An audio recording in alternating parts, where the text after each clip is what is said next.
What was going to happen if The Undertaker didn't lose to Brock Lesnar at WrestleMania 30 and the streak did not end? We'll find out about all that right here at AWH Alternative Wrestling History. But before all that, please everybody subscribe to my channel, leave thumbs up, hit the notification bell, and let's change history together.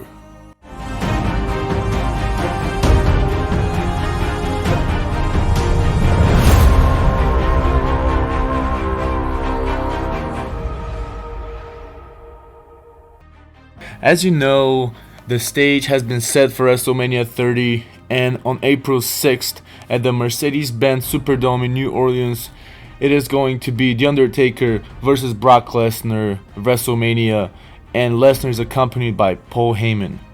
As you know, this match is very interesting. Both wrestlers very intimidating. They have met before in numerous matches, and the match is now started. Both wrestlers go back and forth, until at some point Lesnar gets Undertaker for the F5 and hits it. 1, 2, oh! The Undertaker kicks out at 2.5. Lesnar can't believe it. Paul Heyman can't believe it. The F5 at this point has been established as one of the best finishers in the WWE. And what is Lesnar going to do now? He's going to get The Undertaker again for a second F5.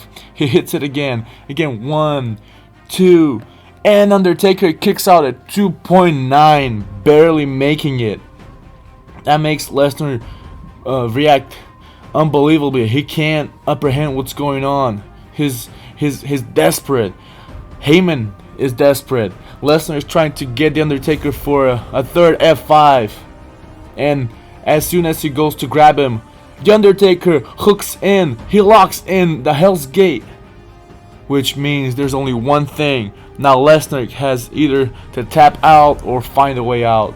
And Lesnar, with all his power, seems like he's going to fade out, but with all his power, in the last moment, he picks up The Undertaker and power bombs him right on his neck. You can tell that The Undertaker landed very badly. He's almost out. But The Undertaker, out of nowhere, hooks the Hell's Gate one more time, and Lesnar slowly but surely fades out. Lesnar is unconscious, and the referee rings the bell. It is 22-all. The streak continues, and Undertaker is victorious. But something that is not normal for The Undertaker, he can't get up. Because of that power bomb on his neck, he has been injured for at least a little bit, and neither of the two competitors are getting up. So Lesnar is being helped back to the backstage, and Undertaker has been carried on a stretcher. And even though he's victorious, you can tell that something didn't go quite right. But nonetheless, the streak lives, and it's 22-all. And then on the next Raw, there's a segment from the hospital with Undertaker talking about how his neck is injured, he might have had concussion, and he's not feeling the way he used to feel a long time ago. In other words, he's teasing his retirement. But at that very moment, he's attacked by Lesnar in the hospital. Lesnar beats him up, throws some things at him, syringes, everything, and leaves him laying on the floor, beaten up. Security takes out Lesnar, and that sets up their match for a SummerSlam in 2015, which will be an ambulance match. And of course, Undertaker still not 100% recovered. He accepts the challenge, and the time for the match is now. Both guys are fighting back and forth, but Lesnar, being the heel that he is, he hits The Undertaker with a low blow and then F5 into a stretcher, and he carries The Undertaker into the ambulance, closes the door, and Lesnar is victorious. And this way, he kind of wins his rematch from WrestleMania. And on the next pay-per-view, Night of Champions, because Lesnar has defeated The Undertaker, he challenges Seth Rollins for the WWE World Heavyweight Championship, which, as you know, should have been Sting. and John Cena, because at that point Seth Rollins was a US champion and a WWE champion. But because Lesnar wins, history has been changed, and now Lesnar goes against Seth Rollins for the WWE Heavyweight Championship, and also the debuting Sting. He debuted in one of the Raws previously. He's going to challenge Seth Rollins for the US Championship. So at Night of Champions, Sting wins the US Championship from Seth Rollins, and in this way he avoids being injured and his career almost being ended. But also Brock Lesnar wins the WWE World Heavyweight Championship only because Paul Heyman interfered, putting Lesnar's foot on the ropes for a rope break after a very cool combination by Seth Rollins with 2 suicide dives, a knee to the springboard knee to the side of the head, super kick, and then curb stomp. Paul Heyman put Lesnar's foot on the ropes, and still the Lesnar is on a winning streak after SummerSlam. He is the new WWE World Heavyweight Championship, and that's how SummerSlam ends. On the next Raw, Lesnar isn't in the building because he is not worried about defending the championship and showing up. And Paul Heyman says that he wanted to help somebody else, not only wrestler. He wanted to be advocate for somebody else. Paul Heyman, as I mentioned, says that he has a new person, a new Paul Heyman guy. And right when he's supposed to reveal who the Paul Heyman guy is, the lights go out and the Undertaker appears in the ring, with Heyman just being scared out of existence, with the craziest facial expression from Heyman. Undertaker grabs him for a choke slam, gives him a big choke slam, but that's not it. He brings in the steps from outside, and he gives Paul Heyman a tombstone on the steps, injuring his neck. That's how Monday Night Raw ends. And next week on Raw, Heyman is in the hospital and Lesnar is there to check on him. We have a little segment where they go back and forth, and Heyman is talking about his new client, but then Lesnar says that he's pissed at the Undertaker, he can't take it anymore, and then the lights flicker, the lights go on and off and on for a second, but nothing comes out of it, and then we cut that segment. Towards the end of the show, we go back to Paul Heyman and Lesnar, and Paul Heyman says that even though Lesnar is not a team player, they need somebody else to be part of their group. They need a new Paul Heyman guy.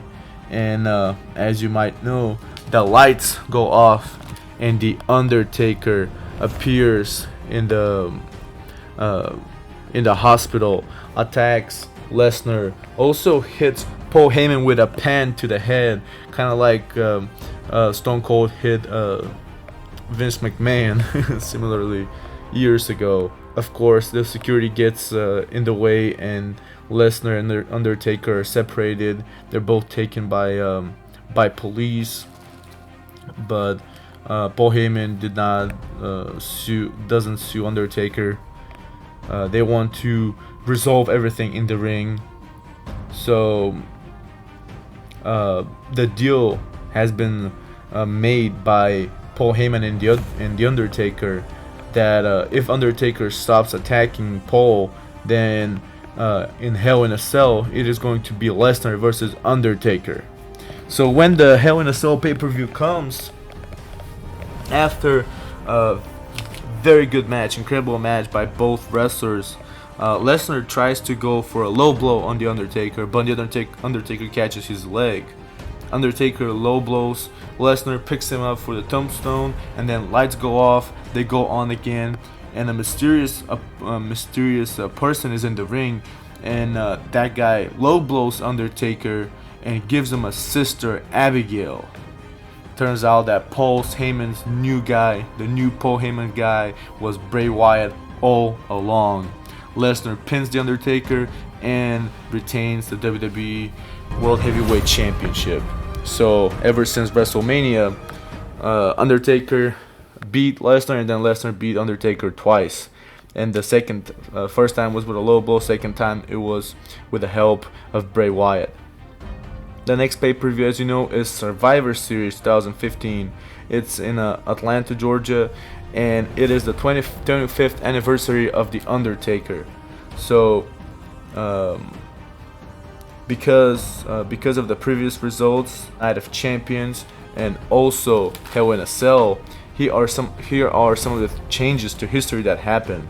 Seth Rollins doesn't get his knee injured. As you know, one of the live events, he gets his knee tweaked in a match against Kane going for a powerbomb, and also Sting doesn't get injured. So this changes the history a little bit. And because, as I mentioned before, it is the 25th anniversary of the Undertaker celebration, now we're gonna have 5 versus 5 traditional Survivor Series elimination match. And it's going to be the Brothers of Destruction, Undertaker and Kane. Also, Dean Ambrose, Roman Reigns, and Kofi Kingston versus Brock Lesnar, Bray Wyatt, Luke Harper, Seth Rollins, and Sheamus. So very quickly in the match, Undertaker and Kane, after a combination of moves and a double chokeslam, eliminate Luke Harper. That leads the face team 5-4. After that, Bray Wyatt eliminates Kofi Kingston, catching one of his dives into a Sister Abigail out of nowhere. So that makes it 4-4. Dean Ambrose after that eliminates Sheamus with Dirty Deeds, and that makes it 4-3 for the good guys. Seth Rollins eliminates Dean Ambrose with Curb Stomp, and after that, Seth Rollins is trying to use a steel chair to hit Roman Reigns, but that backfires on him, and Ambrose and Reigns give Seth Rollins the shield bomb on the commentary table. Roman Reigns eliminates Rollins, that makes it 3 versus 3. Bray Wyatt eliminates Roman Reigns with the help of Paul Heyman, that makes it 3-2. Lesnar eliminates Kane after low blow and F5, and then Taker eliminates Bray Wyatt with a devastating chair shot that breaks Bray Wyatt's orbital bone. That we're gonna find out soon about that from WWE.com exclusive. And in the end, it's Taker versus Lesnar. Taker low blows Lesnar and gives him Tombstone for the pin. So the Undertaker is the sole survivor for his team, celebrating 25 years of Undertaker, and what a great way to close the show. Of course, next week on Raw, Bray Wyatt attacks the Undertaker while Undertaker cuts promo in the ring. And we can notice that Bray Wyatt is wearing a protective mask.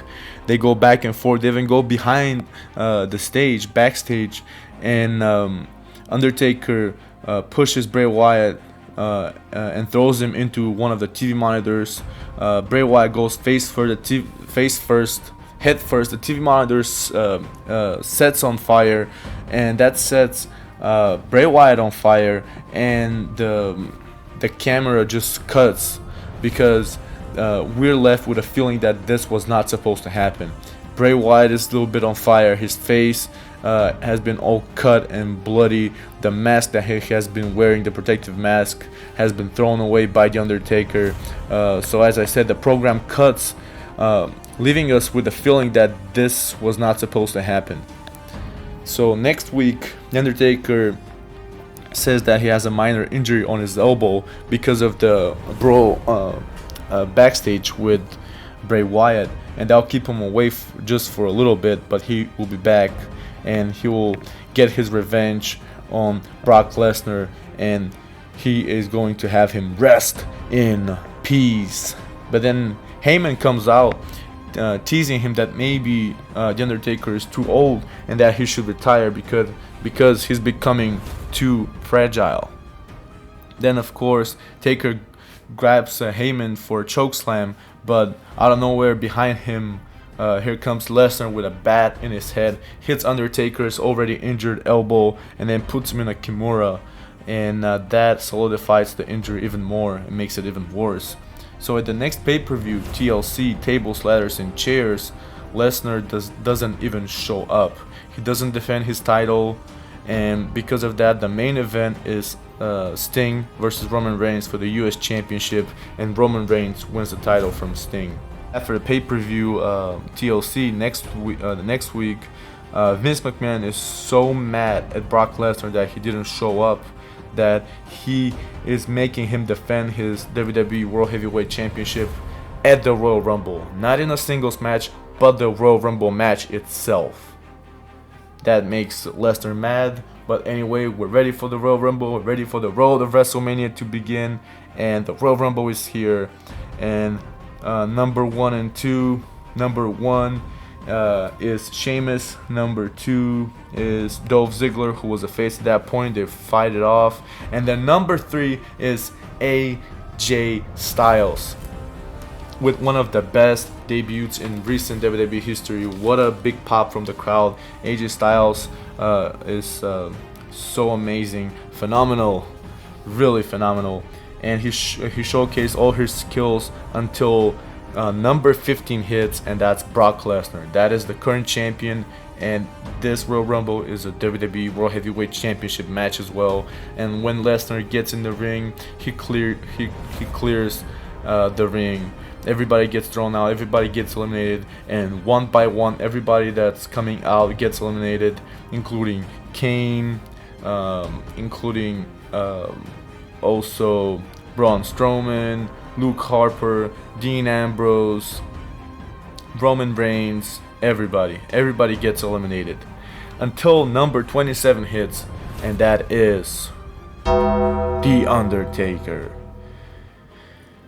And then Undertaker and Brock Lesnar go back and forth. They fight. Number 28 is John Cena. Then number 29 is Chris Jericho. No eliminations yet. Number 30 is Triple H. Still no eliminations. Undertaker manages to eliminate Triple H. And Lesnar manages to eliminate Chris Jericho. In the end, it's John Cena, Undertaker, and Lesnar. Lesnar eliminates John Cena. It's just Lesnar and Undertaker. Undertaker gives Lesnar a big choke slam at the side of the ring, and he is the Royal Rumble winner and the new WWE World Heavyweight Championship, World Heavyweight Champion. When he goes to do his signature pose on his knees, his winning pose, we can see that somebody is in the shadow, somebody's behind him, and that somebody grabs the Undertaker from his knees, puts him in Sister Abigail, and hits the Sister Abigail on the championship, realizing Undertaker's face, and it is revealed that it is Bray Wyatt, but this time he looks so different. He looks like he's somebody new, and that somebody new is The Fiend. See, Undertaker's attack has changed Bray Wyatt so much that now he is unrecognizable. He is The Fiend for the first time ever, and that is in 2015, making Bray Wyatt come up with the character of The Fiend, because he's pushed to his limits from The Undertaker. And next Raw Monday night, we see Bray Wyatt in his former character. Even something different. He wears a sweater. So he introduces the Firefly Funhouse, and that catches everybody by surprise. Everybody is confused. But on the wall, you can see pictures of Kane, Undertaker, Lesnar, and Paul Heyman. And in his very cryptic promo from the Firefly Funhouse, you can tell that Bray Wyatt is not affiliated with Paul Heyman anymore, and that he doesn't want to be part of any groups. He doesn't want to be a cult leader. Now he's on his own, and he is his own leader. And he wears the gloves that say heel and hurt. And towards the end of the promo, he ends it with a transition into The Fiend, and it says, "Let me in," leaving a very cryptic message for all the WWE universe. And he says that The Undertaker has changed him forever. And later on, after the show at WWE.com, it is announced that Brock Lesnar has a stomach injury, and that he'll be out from 4 to 6 months, leaving him out of WrestleMania. And as you know, now the match for WrestleMania has been set. It will be WrestleMania 32, and it will be the WWE World Heavyweight Champion, The Undertaker, versus The Fiend. And what an incredible matchup it is going to be. Two very, very cool characters. The match is about to start. Incredible entrances by both. The Fiend comes out and one of his famous entrances from the last WrestleMania, when he goes through the fire and he kind of establishes a new look for himself. They fight back and forth, and this match is announced to be 3 stages of Hell match, with the first one being a tables match, second one being Hell in a Cell, third one being Buried Alive. So the first match starts. They go back and forth, a lot of big moves, a lot of signature moves, and then the Fiend puts Undertaker's head through a TV monitor. Then somehow out of nowhere, Undertaker chokeslammed the Fiend through a flaming table, and that's 1-0. That's 1 Undertaker 0 for the Fiend. Hell in a Cell, the Hell drops. They go back and forth. Even at some point, they find themselves on top of the cell. Undertaker throws the Fiend into the commentary table, very much like Mankind. But the Fiend manages to somehow stay in the match and actually win the match with 2 Sister Abigails, one outside and one on the Hell in a Cell itself, and goes for a pin. It's 1-on-1. And that leaves some rumblings in the crowd, because for the first time ever, The Undertaker has lost a fall at WrestleMania. So can The Fiend do something else? Can The Fiend defeat The Undertaker? The crowd is a little bit shocked about the result of the Hell in a Cell stipulation match, and then the last one is Buried Alive. But we know this is Undertaker's ground. They go back and forth, back and forth. The Undertaker carries the Fiend, and just when he's about to bury him and throw him into the hole, the Fiend reverses it into Sister Abigail, gives him Sister Abigail into the bulldozer. Undertaker falls into the hole. The Fiend pours gas over the Undertaker and sets him on fire. We can see the entire hole on fire, and then the Undertaker gets buried. And in this way, not only does the Fiend become the WWE World Heavyweight Championship, he defeats The Undertaker, but also he breaks the streak, and it is 22-1. So the person who breaks the streak is The Fiend, Bray Wyatt, at WrestleMania in Texas, with the last stipulation being Buried Alive. And after that, The Fiend goes on an incredible title run, defeating Kane, who comes to get some revenge because of The Undertaker's loss. Then he defeats John Cena. After that, Goldberg in Saudi Arabia. After that, Roman Reigns. After that, Dean Ambrose.